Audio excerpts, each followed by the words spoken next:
पलटी मारी ससुराल ने। देखे पंडित जी, ये मेरे बेटे की कुंडली है। इसके लिए हमने ये शिखा नाम की लड़की देखी है। ज़रा देखकर बताइए ना, दोनों की कुंडली अच्छे से मैच होती है या नहीं। अरे बहन जी, वैसे तो मैं पंडित हूँ, मेरा तो काम ही है लोगों की कुंडली देखना और ग्रह दशा बताना। लेकिन एक बात बताया आपको ईमानदारी से, आजकल के बच्चे कुंडली में यकीन नहीं करते। अरे कुंडली मिले ना मिले, बच्चों के मन मिलने चाहिए। अरे वाह पंडित जी, बड़ी ऊंची बात कही आपने। लेकिन फिर भी आप तो इतने रिश्ते कराते हैं, आपकी आंखों के सामने महीने में कितने ही परिवार बस जाते हैं। आप अपने अनुभव के अनुसार मेरे बच्चों की कुंडली देखकर बताइए ना कि आखिर हम अपनी बहू के आने पर ऐसा क्या करें कि घर में हमेशा सुख शांति और प्रेम बना रहे। भाई देखो, परिवार तो हमारा बड़ा है, लेकिन हम नहीं चाहते कि हमारे परिवार में बहू के आने के बाद कोई दरार पड़े। हम तो बहू को बिल्कुल बेटी बनाकर रखेंगे। अब ऐसा क्या करें कि वो भी हमें अपना समझ ले और अपने ससुराल को ही अपना घर मानने लगे। देखिए बहन जी, जब सास आपकी तरह उत्तम विचार वाली होगी तो घर क्यों टूटेंगे भला। और आपको तो हम 100 बातों की एक बात बताएं, घर पर ना सास और बहू के बीच में झगड़ा सबसे ज़्यादा अहम का होता है। सास इस बात को स्वीकार करना ही नहीं चाहती कि अब उसका ज़माना गया और अब घर की सत्ता बहू के हाथ में आ गई है। अब क्योंकि बहुएं नई नई शादी करके आती है तो उनको अपना घर संसार सजाने की इच्छा होती है। अब जहाँ वो घर पर अपना अधिकार जताने लगती है, वहीं सास की आंखों में खटकने लगती है। आप माने या ना माने, घर घर में कलेश का बस एक यही कारण होता है। तो आप कहना क्या चाहते हैं पंडित जी? हम ऐसा क्या करें कि बहू और हमारे बीच में कोई झगड़ा कलेश ही ना हो? बहुत ही साधारण सा उपाय है बहन जी। बस बहू को ना मन से स्वीकार कर लीजिए और उसको पूरी छूट दीजिए कि वो घर में जो करना चाहे अपने अनुसार कर सकती है। उसके खाने पीने पहनने काम करने किसी भी चीज़ में अगर आप अपनी टांग नहीं लगाएंगे तो घर हमेशा स्वर्ग बना रहेगा आपका। पंडित जी की बात सुनकर वीणा बहुत खुश हो गई थी। ठीक है पंडित जी, अगर आप ये चाहते हैं कि मैं बहू को उसकी मन मर्जी करने की छूट दे दूँ तो मेरे परिवार में सब कुशल मंगल रहेगा। तो ठीक है, मैं बहू के आने के बाद उसके किसी भी काम में कभी भी कमी नहीं निकालूंगी। उल्टा पूरा घर उसे ही सौंप दूंगी और खुद रिटायरमेंट लेकर एकदम किनारे हो जाऊंगी। अरे भाई, उसी का घर है, जैसा मन करे वैसे सजाए, जो खाना हो वो बनाए, हमको क्या करना है। पंडित जी के दिए मंत्र के कारण शिखा की सास वीणा और ससुर देव कुमार उसे बहुत प्रेम से रखते थे। ससुराल में शिखा के परिवार में सास ससुर के अलावा उसका एक देवर नीलेश और पति अमोल था। दोनों भाइयों से छोटी एक ननद भी थी जिसका नाम था प्रिया। इतना बड़ा परिवार होने के बाद भी परिवार में सभी एक दूसरे को प्यार और सम्मान दिया करते थे। कुल मिलाकर शिखा का ससुराल एक बिग हैप्पी फैमिली की तरह था। शादी के कुछ दिन बाद, माँ जी, मैं सोच रही थी कि रोज़ रोज़ खाना नाश्ता डिसाइड करने में आधे घंटे दिमाग लगाना पड़ता है। आप ऐसा करिए ना, पूरे हफ्ते का नाश्ता खाना सब एक ही बार सोचकर बता दीजिए, फिर मुझे रोज़ रोज़ परेशान नहीं होना पड़ेगा। अरे बेटा, ये तो छोटा सा काम है, तू भी कर सकती है। ठीक है, अगर तू यही चाहती है कि हफ्ते के खाने का टाइम टेबल एक ही बार में बना लिया जाए तो तू बना ले बेटा, मुझे उसमें कोई एतराज़ नहीं है। और रसोई अब तेरे हवाले है, तेरा जब जो बनाने का मन करे बिंदास बना, बार बार मुझसे पूछने की कोई ज़रूरत नहीं है। सास की बात सुनकर शिखा अपने अनुसार पूरे सप्ताह का टाइम टेबल बना लेती है और उसी के अनुसार अब घर में खाना बनने लगता है। कुछ दिन बाद, माँ जी, वो मैं सोच रही थी कि बाजार का पिसा हुआ आटा खाना सबकी सेहत के लिए ठीक नहीं रहता। आप कहे तो हम लोग चक्की से पिसवा कर आटा लाने लगे, बल्कि थोड़ा मोटा पिसवा लिया करेंगे, वो फ़ायदेमंद भी रहता है। अरे बेटा, अभी मैंने कुछ दिन पहले तुझे क्या समझाया था कि छोटी छोटी बातों के लिए माँ जी करना छोड़ दे। अरे ये तेरा ही तो घर है, अपने हिसाब से देख ले, तुझे जो करना है और तू जो सोचेगी परिवार के भलाई के लिए तो सोचेगी बेटा। वीणा की तरफ से खुली छूट मिलने के कारण अब बहू शिखा घर के छोटे छोटे निर्णय लेने से पहले ज़रा भी संकोच नहीं करती थी। घर में सबका खान पान हो या घर की साज सजावट, सब कुछ उसने अपने हाथ में ले लिया था। कुछ दिन बाद, माँ जी, अगर आप बुरा ना माने तो मैं घर की सेटिंग थोड़ी चेंज करना चाहती हूँ। अब देखिए ना, ये फ्रिज डाइनिंग टेबल सबकी जगह मुझे ना कुछ ठीक नहीं लगती। अरे भाई, मुझे क्यों बुरा लगेगा, तुम्हारा घर है, जैसे मर्जी सजाओ, जहाँ मन करे सामान रखो। कौन सा मुझे अपने कंधे पर सामान लेकर घूमना है जो मुझे तकलीफ होगी। बेटा, तेरी रसोई है, जहाँ फ्रिज रखना हो रख, डाइनिंग टेबल रखना है रख, बल्कि मैं तो कहती हूँ सोफ़ा भी उठाकर अपने कमरे में ले जा, मुझे तो उससे भी कोई एतराज़ नहीं होगा। सास की बात सुनकर शिखा हंसने लगती है। अब इतनी भी पागल नहीं हूँ मैं कि सोफ़ा बेडरूम में रखूँगी। ठीक है, मैं आपकी बात समझ गई। यानी कि आपको मेरे कोई भी सामान इधर से उधर करने में कोई दिक्कत नहीं है। बड़ी बहू घर के सारे फर्नीचर और इंटीरियर को अपने अनुसार चेंज करने लगती है। एक एक करके सामान वो अपने हिसाब से सजाती है। 8 साल बाद। बेटा शिखा, तुम्हारे बाबूजी ना नीलेश के लिए नीलिमा नाम की एक लड़की का रिश्ता लेकर आए हैं। लड़की तो बड़ी अच्छी लग रही है, पढ़ी लिखी भी है, बिल्कुल नीलेश के टक्कर की है। मैं तो तुम्हारे बाबूजी से कह रही हूँ कि भाई देखो, जल्दी से रिश्ते की बात चलाओ और मेरी दूसरी बहू को भी घर ले आओ। बिल्कुल ठीक कह रही हैं माँ जी आप, एक से भले दो। अरे भाई, मुझे भी तो अपनी टीम में कोई चाहिए ना मेरी घर के कामों में मदद करे, जिसके साथ बैठकर मैं खूब गप्पे लगाऊं। हाँ बेटा, हम भी यही चाहते हैं कि तुम दोनों देवरानी जिठानी बिल्कुल बहनों की तरह प्रेम से रहो और इस घर की एकता और खुशी ऐसे ही बनी रहे। जल्द ही देवर नीलेश का रिश्ता नीलिमा के साथ पक्का हो जाता है और नीलिमा शादी करके घर आ जाती है। क्योंकि नीलिमा और शिखा की शादी के बीच में 8 साल का लंबा अंतर था, इसलिए दोनों की सोच में काफ़ी अंतर हुआ करता था। वैसे तो जिठानी शिखा भी पढ़ी लिखी थी, लेकिन फिर भी वो थोड़ा पुराने विचारों वाली थी, जबकि देवरानी नीलिमा आज के ज़माने की फास्ट फॉरवर्ड लड़की थी, जिसे सब कुछ नए ज़माने के हिसाब से चाहिए होता था। शादी के कुछ दिन बाद। माँ जी, ये क्या रोज़ नाश्ता करते हैं हम लोग? आप लोग बोर नहीं होते ये सब खाकर? बेटा, नाश्ता खाना तो बड़ी बहू देखती है, जो उसे समझ में आता है बनाती है। हमने तो उसे ही पूरी रसोई सौंप रखी है। तो इसका मतलब अगर मैं भी अपनी पसंद का नाश्ता बनाऊंगी तो आप लोग खा लेंगे ना? अरे भाई, क्यों नहीं खाएंगे। देखो, हमने ना तो बड़ी बहू को कभी भी बंधनों में रखा, ना तुम्हें रखेंगे। तुम्हारा ही घर है बेटा, जैसे मन करे वैसे चलाओ, इसमें संकोच की कोई बात नहीं है। बल्कि हम तो कहते हैं बार बार हमसे पूछने की भी कोई ज़रूरत नहीं है। हम तो अब घर गृहस्थी की जिम्मेदारी से मुक्त होकर जीना चाहते हैं। घर गृहस्थी तुम दोनों देवरानी जेठानी देख लो। सास की बात सुनकर नीलिमा को जैसे अपनी मन मर्जी चलाने का लाइसेंस मिल गया था। शादी के 1 महीने बाद। ये क्या कर रही हो? पूरे घर के पर्दे क्यों उतार रही हो? भाभी, मैं आपको बताना भूल गई थी, मैंने ना पूरे घर के लिए लेटेस्ट स्टाइल के पर्दे ऑर्डर किए हैं। कितने पुराने डिज़ाइन के पर्दे लगे हुए हैं पूरे घर में, बिल्कुल ओल्ड फैशन लगता है हमारा घर। आप देखना, मेरे लाए हुए पर्दे लगाएंगे ना, पूरे घर में जान आ जाएगी। और ये देखो, ये कैसे पायदान रखे हैं पूरे घर में।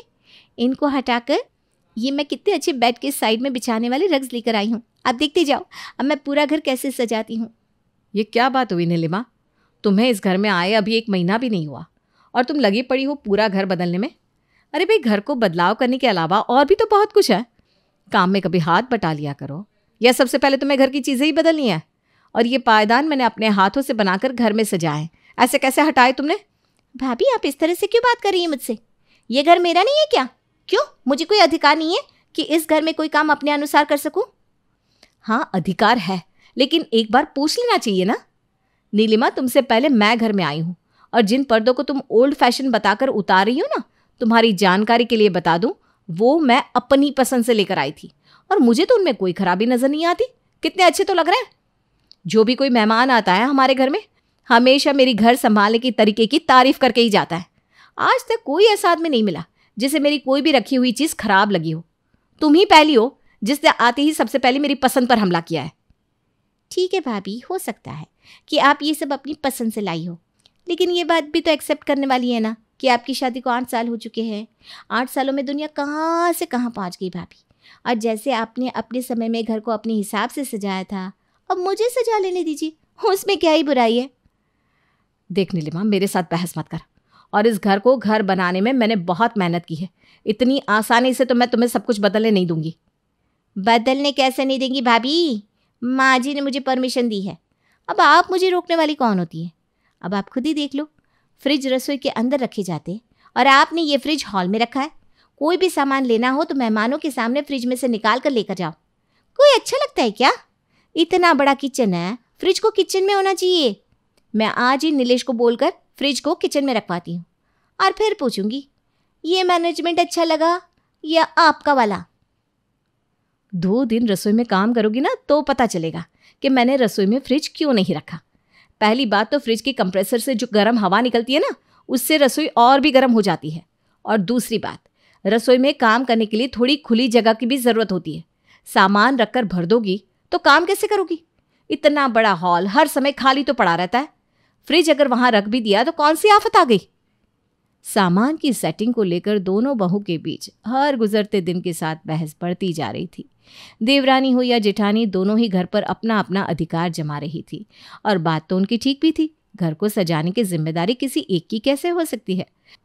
घर दोनों का है तो जिम्मेदारी और अधिकार भी तो दोनों के बराबर हुए ना।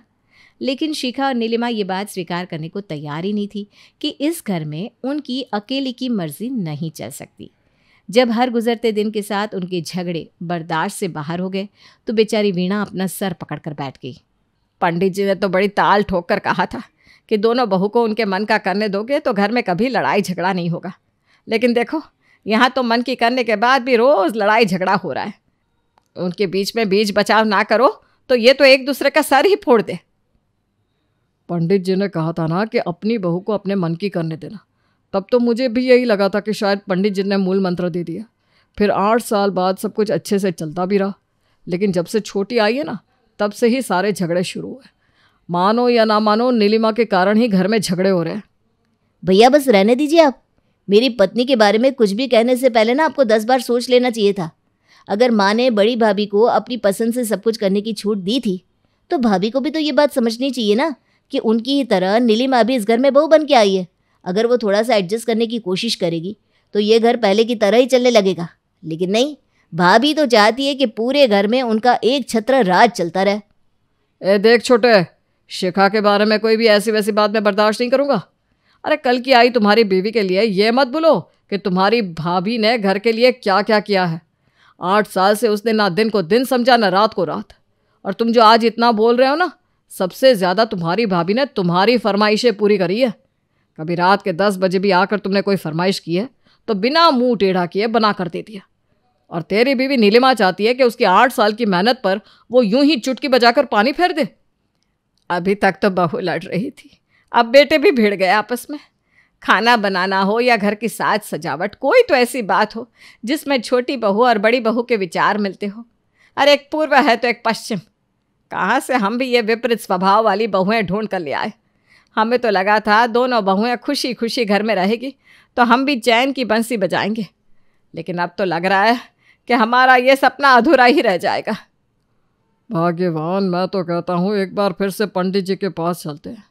उन्हीं की वजह से इतने साल घर में सब इतने अच्छे से चल रहा था। ज़रूर हमसे कुछ ना कुछ गलती हुई है जो बच्चे इस तरह से आपस में झगड़ने लगे। एक बार पंडित जी से बात करके देखते हैं, शायद उन्हें कोई उपाय पता हो।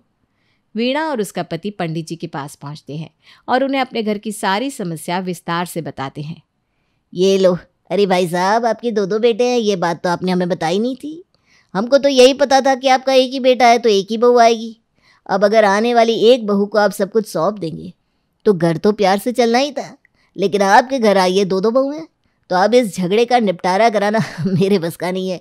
इसीलिए कहा जाता है कि डॉक्टर को अपना मर्ज बताते समय ना कभी भी संकोच नहीं करना चाहिए। अगर बीमारी आधी बताओगे तो इलाज तो गलत ही मिलेगा। आप लोगों ने ये बात कभी हमको बताई नहीं कि आपके 2 बेटे हैं। अब दोनों बहुओं को घर की महारानी बना दिया तो दोनों महारानियों में झगड़ा तो होना ही है। पंडित जी वीणा की अंतिम आस थे। अब उन्होंने भी उनके घर के झगड़े को हल करने से हाथ खींच लिए तो वीणा बेहद निराश हो गई। लगता है अब ये झगड़ा हल होने से रहा। अरे भाग्यवान, तुम सास हो उन दोनों की, बात क्यों नहीं करती? दोनों को बिठाकर थोड़ा एडजस्ट कर लिया करो, ये समझा दो। थोड़े से एडजस्टमेंट की तो बात है। अच्छा, और आपको क्या लग रहा है कि मैंने उन्हें समझाने की कोशिश नहीं की होगी? अरे भाई, उन्हें किसी की बात समझ में ही नहीं आने वाली। जिसको भी समझाने लगो उसी का रोना चालू हो जाता है कि माँ जी मुझे कम प्यार करती है और उसको ज़्यादा। तो फिर अब क्या सोचा है भाई? देखो, ये रोज़ रोज़ का कलेश तो हमसे बर्दाश्त होता नहीं। अब तुम ही कुछ झगड़े का हल निकालो, वरना मैं तो ये घर छोड़कर ना तीर्थ यात्रा पर निकल जाऊंगा। हाँ, आपका ठीक है। जहाँ थोड़ी सी भी दिक्कत आए बस अपने हाथ खड़े कर लो। बाकी झमेले के लिए तो हम बैठे ही हैं ना यहाँ पर। देखो, मैंने ये सोचा है कि ये दोनों ना एक छत के नीचे कभी भी खुशी खुशी नहीं रह सकती। इन दोनों के स्वभाव में इतना अंतर है कि एक दिन है तो एक रात है, इसलिए इन दोनों का मिलन करवाना संभव ही नहीं। मैं तो कहती हूँ इनको अलग अलग कर देते हैं, छोटी को ऊपर का फ्लोर दे देते हैं और बड़ी को नीचे का। क्या कहते हैं? हाँ भाग्यवान, यही सही है। अब दोनों एक छत के नीचे रोज़ रोज़ लड़ाई झगड़ा कर रही है, उससे अच्छा खुशी खुशी अलग ही रह ले। अगले दिन सास दोनों बहुओं को अपना अपना फ्लोर अलग करने के लिए कह देती है। ठीक है माँ जी, अलग अलग फ्लोर पर रहने की बात तो ठीक है, लेकिन आपने भाभी को नीचे का फ्लोर क्यों दिया? नीचे का फ्लोर तो मुझे चाहिए था। माँ जी ने नीचे का फ्लोर मुझे इसलिए दिया क्योंकि माँ जी मुझसे ज़्यादा प्यार करती हैं और वो नीचे वाले फ्लोर पर मेरे साथ रहने वाली हैं। तुम्हें ज़्यादा दिक्कत है ना, तो तुम जाओ ऊपर और जाकर बना लो अपने फ्लोर को राजमहल। हम तो भाई पुराने ख्यालों वाले हैं, हम तो नीचे ही भले। देखिए भाभी, अब आप ना गलत बात बोल रही हैं। ऐसे कैसे मम्मी जी आपके साथ रह लेंगी? जितनी आपकी सास है उतनी ही वो मेरी भी सास है। मम्मी जी, आप मुझे नीचे का फ्लोर दीजिए।